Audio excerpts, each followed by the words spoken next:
कठोर भाव, कहीं माता अनुसुईया प्रभु और माता को अलग तो नहीं कर देंगी?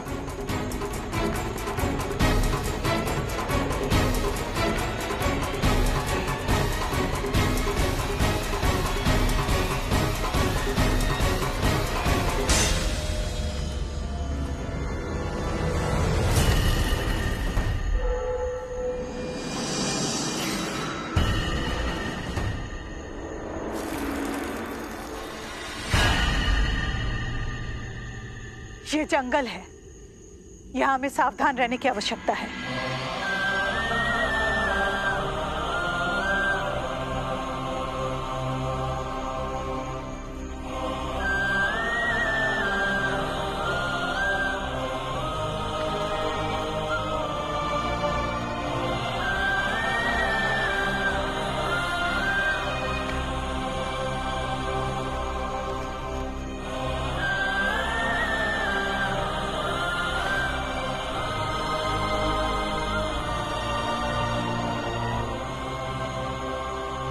मैं तेरे लिए भी माँ ही हूँ कात्यायनी, क्योंकि एक माँ संसार के सभी बालकों के लिए केवल माँ ही होती है। ममता विभेद नहीं करती बालकों में। इसलिए आज जीत ममता की होगी।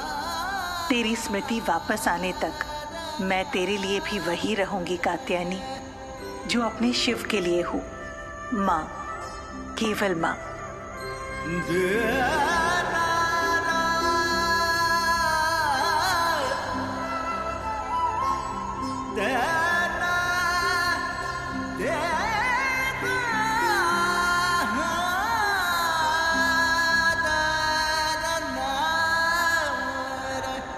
जय मां आदिशक्ति, जय मां आदिशक्ति, जय मां काली, जय मां काली, जय मां आदिशक्ति, जय मां काली, जय मां आदिशक्ति। अपनी माता के सिंह हो तुम। स्मरण रहे, अब समय आ गया है मां का ऋण चुकाने का। उस माता का ऋण चुकाने का जिस माता का रुधिर हमारी धमनियों में ऊर्जा बनकर दौड़ रहा है। क्या तुम सब तैयार हो? हम सब तैयार हैं, हम सब तैयार हैं। आपकी आज्ञा की प्रतीक्षा है गुरुदेव। हम रक्त की अंतिम बूंद तक लड़ेंगे रिसीवर। तो चलो देवी सेना प्रस्थान। रुक जाइए ऋषिवर, रुक जाइए।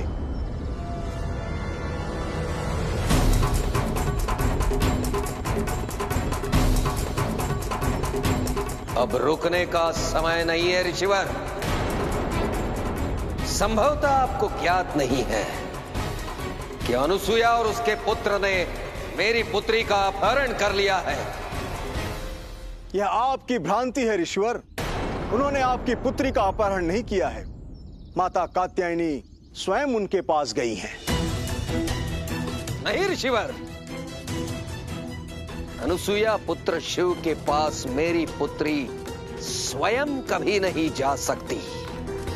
यह आपके आंखों पे भ्रम का आवरण चढ़ा है, जिसके चलते आप सती अनुसुईया के पुत्र, जो साक्षात बाल शिव रूप में महादेव हैं, और मां कात्यायनी जो उनकी अर्धांगिनी देवी पार्वती हैं, उन्हें आप पहचान नहीं पा रहे हैं ऋषिवर। ऋषि दधीचि सत्य कह रहे ऋषि कात्यायन। आपको नियति ने जगत के कल्याण के लिए चुना है, परंतु दुखद पक्ष ये है कि आप उनके संकेत को समझ नहीं पा रहे हैं। आप स्वतः सुखाय के भंवर में फंस गए हैं। ऋषिगण, जो भी कहना है स्पष्ट रूप से कहिए। तो स्पष्ट यह है कि बाल शिव और बाल कात्यायनी का साथ ही उनकी स्मृति को वापस ला सकता है।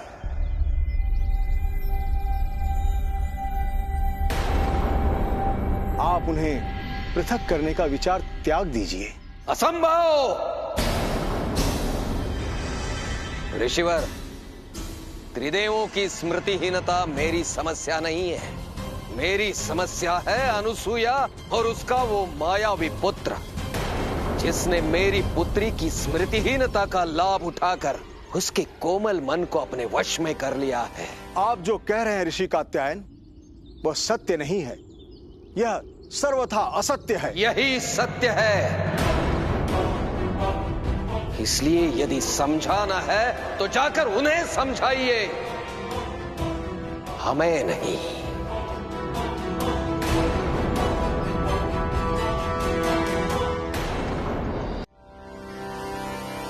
सैनिकों, आगे बढ़ो और घेर लो अनुसूया के क्षेत्र को। हमें हमारी माता किसी भी मूल्य पर वापस चाहिए। जय मां आदिशक्ति, जय मां काली, जय मां आदिशक्ति।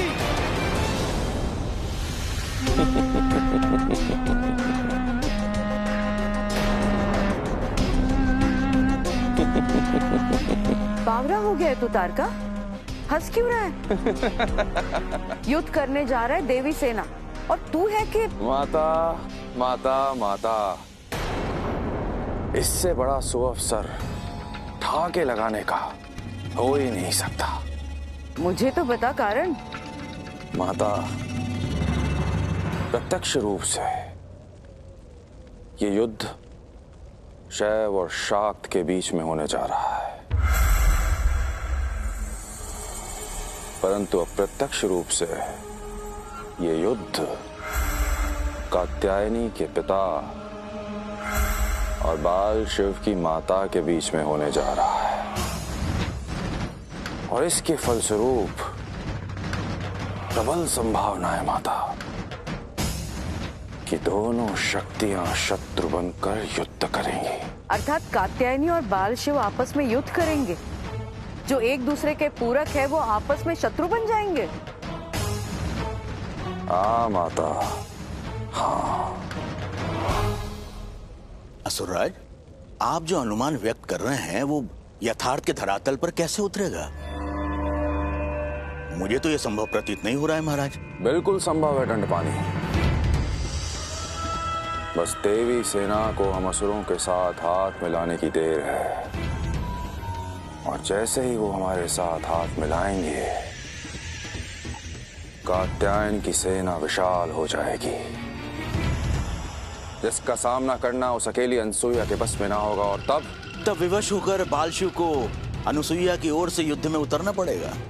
और तब बाल शिव से अपने पिता को बचाने के लिए कात्यायनी को उसकी तरफ से युद्ध करना होगा। और फिर शुरू होगा शैव और शाक्त संप्रदाय के बीच में लंबा और भीषण युद्ध।